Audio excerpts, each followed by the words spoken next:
বাংলাদেশ গড়তে চাই। আমরা একটি সোশ্যাল জাস্টিস এবং সামাজিক নিরাপত্তা, আদালতে অবিচার হবে না, ভিন্নমত করে বলে তাকে মামলা দেবে, দলীয় স্বার্থে আদালত অবিচার করবে, এরকম না হয় ন্যায় ইনসাফ পাবে সমস্ত মানুষ, এমন একটি বিচার ব্যবস্থা আমরা তৈরি করব। ব্যবসা বাণিজ্য, কল কারখানা, কৃষি, মৎস্য প্রত্যেকটি সেক্টরে উন্নয়নের জন্য একটি উপযোগী পরিবেশ নিশ্চিত করার জন্য নতুন বাংলাদেশ আমরা গড়ে তুলব।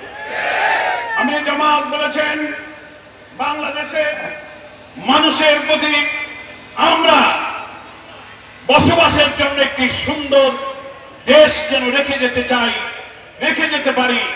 আমাদের ভবিষ্যৎ প্রজন্ম, আমাদের সন্তানেরা যেন এমন একটি দেশ পায় যে দেশে মানুষ না খেয়ে থাকবে না, অন্নহীন বস্ত্রহীন দুঃখী মানুষের কান্না থাকবে না, তারা কাজ শিখবে, কারিগরি শিক্ষা শিখবে এবং বাংলাদেশকে একটি সুন্দর দুর্নীতিমুক্ত দেশ গড়ার জন্য আগামী জাতীয় নির্বাচনে দাঁড়িপাল্লাকে ভোট দিয়ে এমন একটি বাংলাদেশ আমরা গড়ে যেতে চাই। শিয়া বাটার ও ভিটামিন ই সমৃদ্ধ লিলি বিউটি সোপ, তারুণ্যময় উজ্জ্বল ত্বকের জন্য। রিমার্ক। স্বাধীনতার 54 বছরে বাংলাদেশের 3টি দলের শাসন আমরা দেখেছি, নাকি বলে? আমরা আওয়ামী লীগ দেখেছি, বিএনপি দেখেছি, আর কোনটা? জাতীয় পার্টি দেখেছি। আওয়ামী লীগ 21 বছর দেশ শাসন করেছে, বিএনপি করেছে 15 বছর, এরশাদ সাহেব করেছে 9 বছর, আর সামরিক আইন ছিল প্রায় 9-10 বছরের মতো।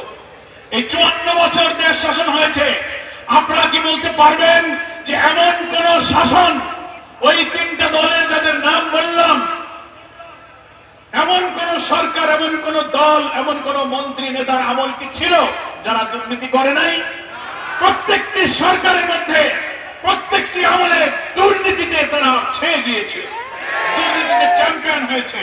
সব সরকারের আমলে মন্ত্রী এমপিরা দুর্নীতি করেছে, চেয়ারম্যানরা দুর্নীতি করেছে, কিন্তু একটা দল বাকি আছে, সেটা হচ্ছে বাংলাদেশ জামাত ইসলামী। আমরা এদেশে 79 সালের পর যে কয়েকটা গ্রহণযোগ্য নির্বাচন হয়েছে, প্রত্যেকটি নির্বাচনে অংশ নিয়েছি। এমনকি একটা সরকারের 2 জন মন্ত্রী আমরা দায়িত্ব পালন করেছি, 20 জন এমপি দায়িত্ব পালন করেছি।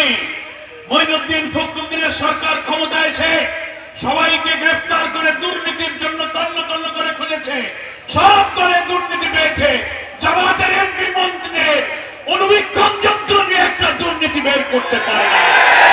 ফলে আগামী বাংলাদেশ, দুর্নীতিমুক্ত বাংলাদেশ বানাতে গেলে অতীতে যাদের শাসন দেখেছি, এই পুরনো নেতৃত্ব আর শাসন আমরা চাই না, নতুন শাসন চাই। সেই নতুন শাসন হচ্ছে আসমান থেকে নাজিল হওয়া কিতাব, মহান আল্লাহ তাআলার বিধান, আর আমাদের প্রিয় নবী মুহাম্মদ মুস্তাফা সাল্লাল্লাহু আলাইহি ওয়াসাল্লামের আদর্শের ভিত্তিতে সব নেতৃত্বের মাধ্যমে যদি পার্লামেন্ট গঠিত হয়, সেই পার্লামেন্টে কেবল আল্লাহ তাআলাকে ভয় করে একটি টাকা সে হারাম খাবে না, একটা অন্যায় করবে না, যে সৃষ্টিকর্তার কাছে জবাবদিহি করতে হবে।